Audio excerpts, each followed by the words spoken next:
So we're into our first exercise, the 100.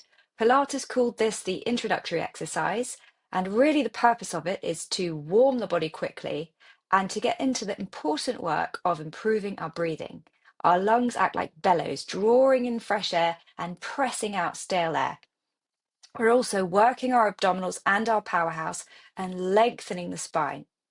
The name comes from the 100 pumps of the arms, and Pilates recommended 10 breaths. So let's take a look. We start lying down. Body is long, navel drawn in. We lift the head and chest in the abdominal curl with the arms reaching forward. The legs lift up to eye level. It's really important here to find the right position, and we see this position again and again through the mat work. So let's just take a little look. One of the most important things we need to think about is the rib to hip connection here. So as we know, you breathe in for the count of 5, beating the arms, and breathe out for the count of 5, beating the arms.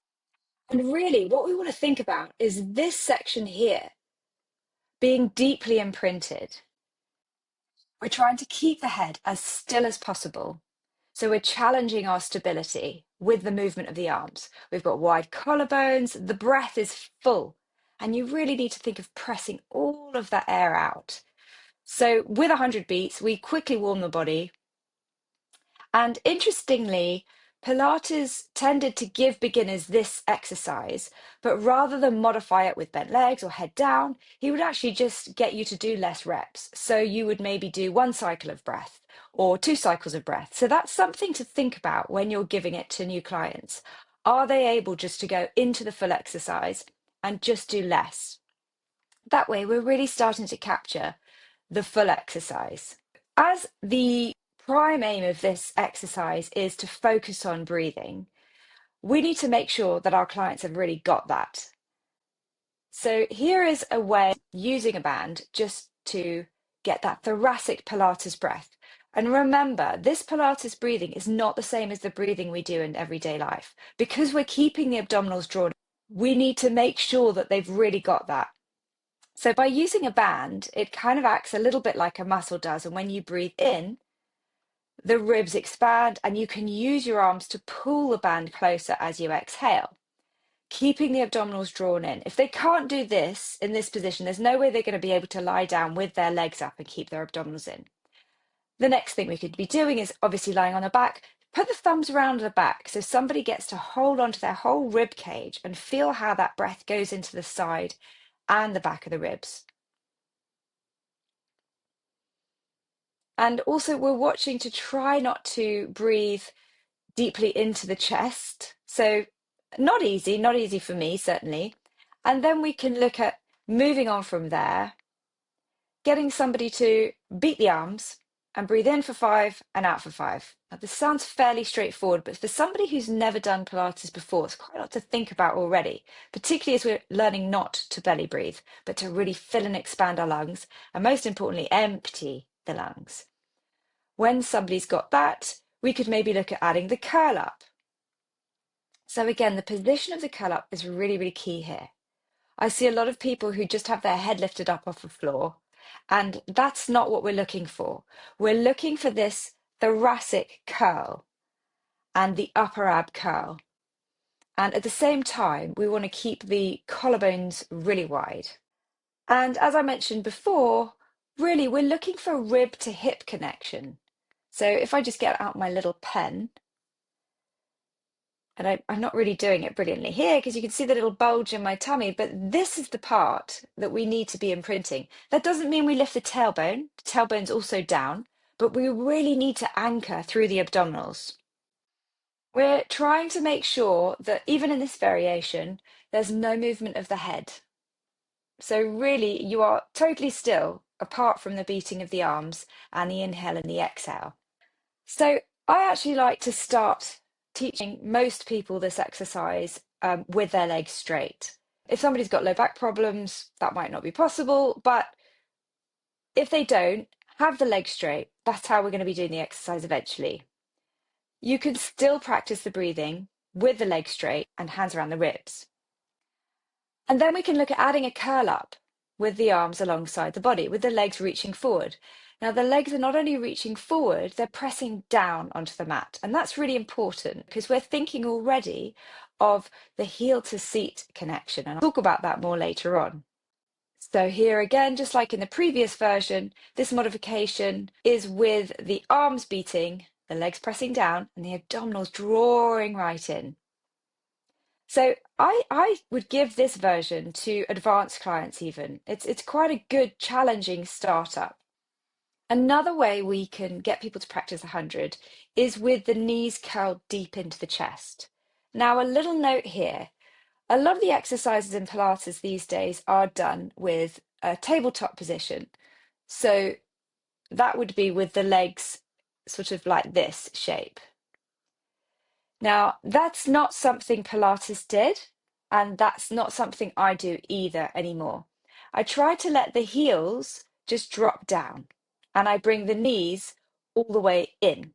Again, still with the tailbone down, but that way we are not stressing the front of the hips, which is not anything to do with the purpose of the exercise.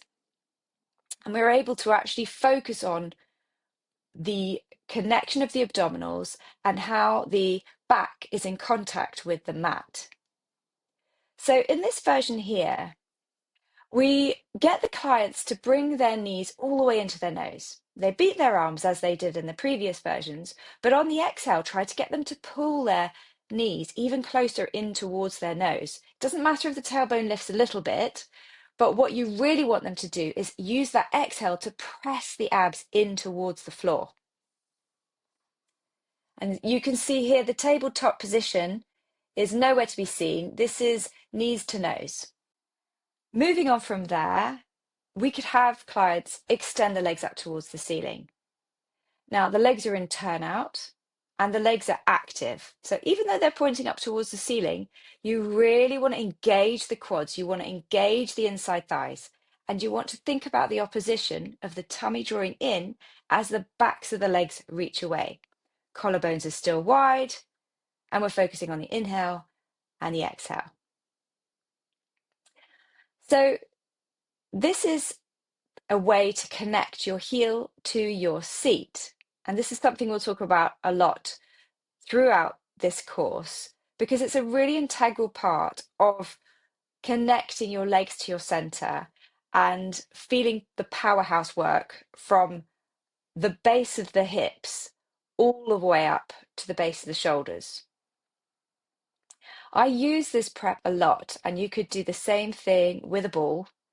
And you just pop the ring or ball underneath your ankle.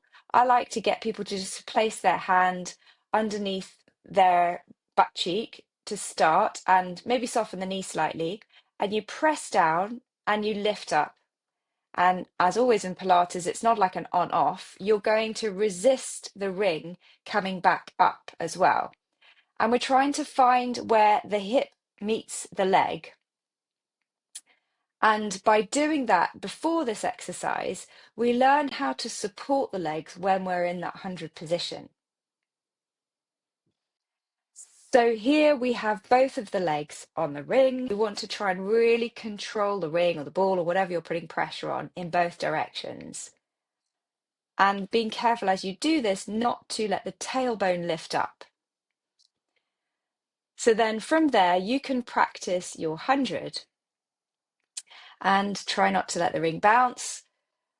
And again, focus on that rib to hip connection. So we've got lots of different directions here. The legs are reaching away, the ribs are reaching back, the abdominals are drawing in, the crown of the head's going up to the ceiling. So we have the legs going that way, the ribs going that way, the crown of the head lifting up, the abdominal scoop, and the length of the back. So this is how we might sequence those steps in a class. You might start off with one and always give people the option to stay with that version if either they know they can't move on or they find enough challenge and work in that version. So here we're starting with the legs down and the beat of the arms. Breathing into the back of the ribs and breathing out. Pressing the back of the legs down, squeezing the legs together, drawing the tummy in, trying to keep the head still. Then we get them to fold the knees in towards the nose and work on pulling the nose and the knees together. Then we might take the legs out to 45 degrees. Now, there's a point I want to make on this.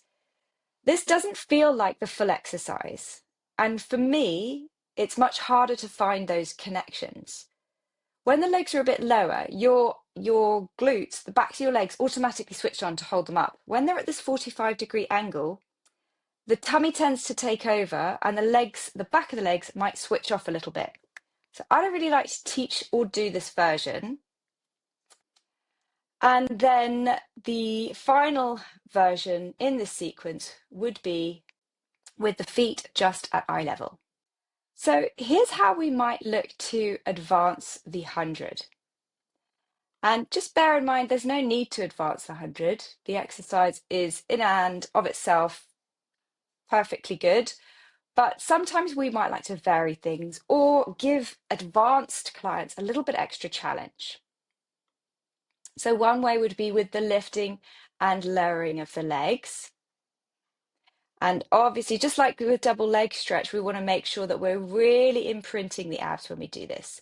Another way would be to scissor the legs and beat the arms. Or maybe crisscross the legs. Something else that apparently Romana would do with her advanced clients is vary the length of the inhales and the exhales. So you might breathe in for 3 and breathe out for 7. Again, this isn't my favorite way of doing it because I find I can never really get a good enough inhale on a short count. But a lot of people teach this and it's a nice way to offer a variation. So there you have the 100. Next in the sequence, we have the roll up.